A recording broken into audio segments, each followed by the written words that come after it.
ที่มีภายในใจแล้วบ่กล้าบอกเพราะยันคำตอบมันจะทำหายใจโอ้เก็บไว้ในใจจนนานอยากให้เจ้าหัวเคยนั้นมีหาให้เจ้าคนเดียวจะต้องทำอย่างได้ไผก็ไผก็บอกให้เฮาบอกไปบอกฮักเท่านั้นมันจะยากบนได้ถ้าเจ้ามีใจก็คงจะดีแต่ถ้าเจ้าบ่สนใจแล้วเคยจะทำอย่างใดดีอยากให้รู้แต่บอกกล้าบอก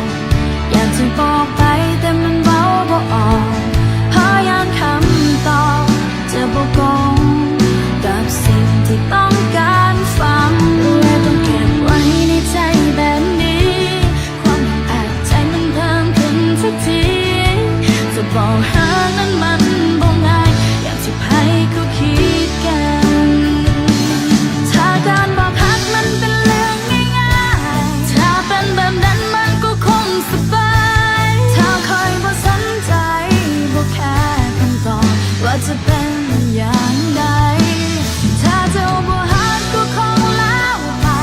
ถ้าเจ้าบ่สนใจเคยคงบ่เสียใจแต่มันบ่เป็นอย่างนั้นผู้บ่เคยมีความหวังอยากให้เจ้านั้นหา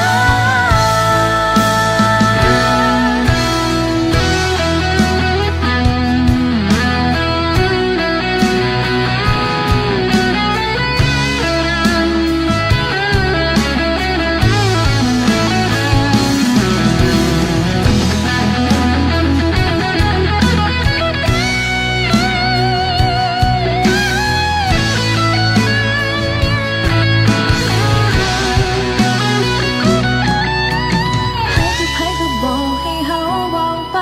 บอกฮักเท่านั้นมันจะยากบนได้